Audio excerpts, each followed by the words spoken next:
This is Irene. Okay, so I just wanted to come on here and discuss the RAISE Act. It's been 1 year since the president announced it, and I want to go over what we're seeing as a result of this act and my feelings about it. So the RAISE Act is basically kind of working to adjust a half century of immigration reform.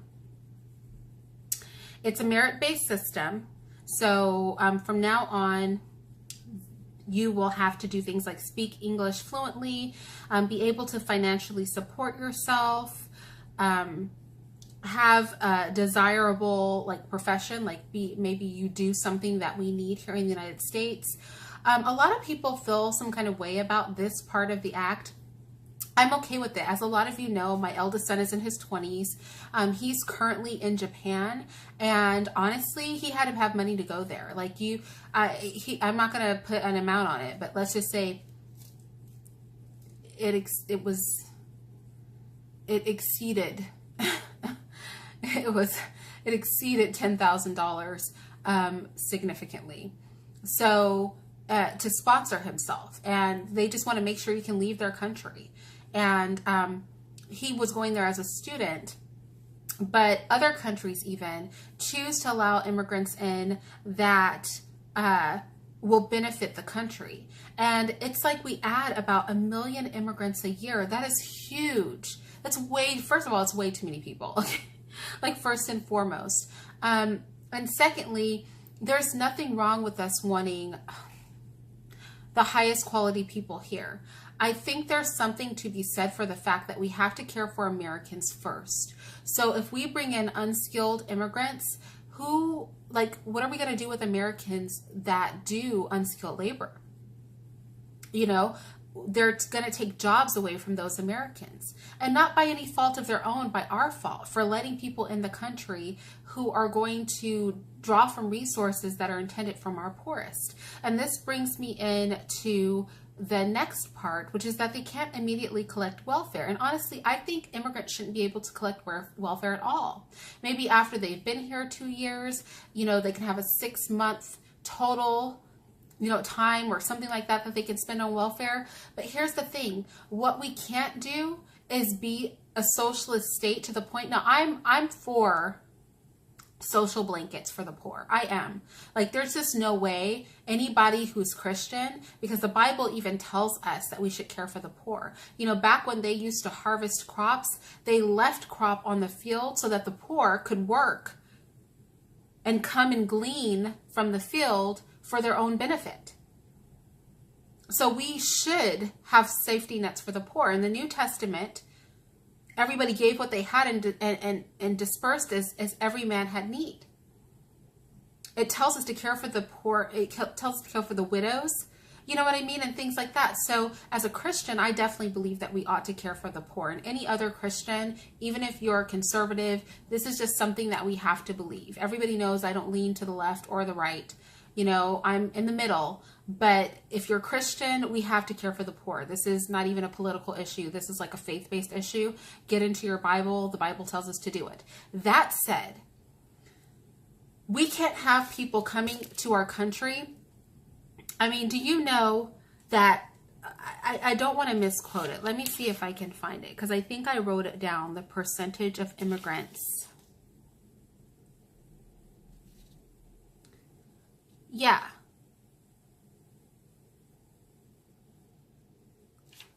I want to say, don't quote me on this, that about 50% of our immigrants collect some sort of social welfare. And so that we can't have. We can't have people coming in anymore. We've already done the good deed, right? But we can't have people coming in anymore that are going to be collecting that much social welfare. That's coming out of tax dollar pockets. Just simply adding people to our population who are going to collect, welfare, it's not going to work for us. That's a lot of money and a lot of burden on the Americans that are here. So we just can't do it. And so actually, if any immigrant is found violating, and this gets back into some of the enforcement things you may have heard some people talking about, if any immigrant gets caught violating, the terms of the social welfare program that they're participating in, they will be deported, and rightfully so. You know, I know some people feel I take a hard line on immigration, but you know what? Like, I believe in a borderless society, but that's not what our country is. Our country has laws, and we are American, and we have to protect Americans first. Just period. We have to watch out for our own poor first. So bringing more poor here to take care of is going to make people hostile. Imagine if, you know, the millions of immigrants that were on social welfare programs right now weren't on them. That will lift the burden from those programs. And maybe some Americans wouldn't feel as much animosity toward giving to social welfare if that burden was lifted. You know, so there's a lot of resources that come out of Americans' pockets, not just with social welfare, but the Office of Human Capital. If you don't know what that is, you should, because your tax dollars go to support everything in it. The Office of Human Capital supports all kinds of programs that these immigrants can benefit from, but that comes as a financial burden to the American people, and as a loss of resources to the American people that we could apply to our own needy. So overall, it's just,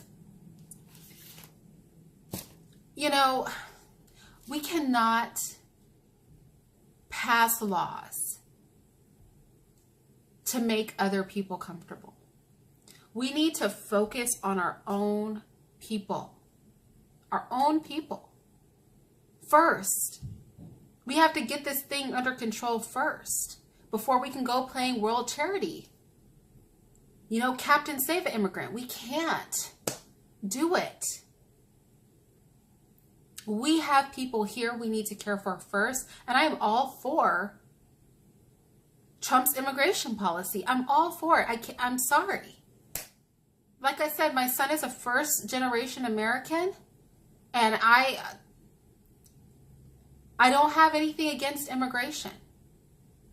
But I do have something very much against laws that are not pro-American first, that don't take care of our own first. We can talk about giving out charity and being extra fair to foreigners who want to come and immigrate to the States after we take care of our problems here. We have problems right here that need to be addressed. And so I say tighten up the reins on this mess. It's ridiculous. Tighten the reins on it. Absolutely. I don't think they should get welfare at all. Like I said, put a cap on that. There's a cap on it for Americans, and the cap for immigrants should be far less, quite frankly. And bring in the skilled work that we need. Bring in and encourage people to come here who have usable skills. It is important.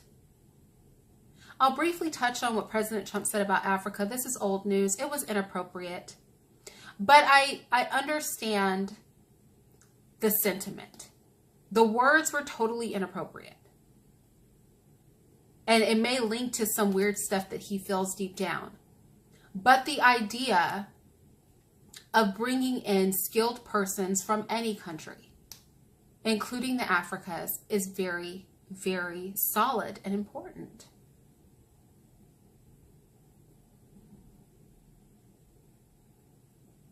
There's a limited pool for low-income work. And we have to protect the least in our society before we protect the least in someone else's. And so that's my take on that, you guys, and I will talk to you later.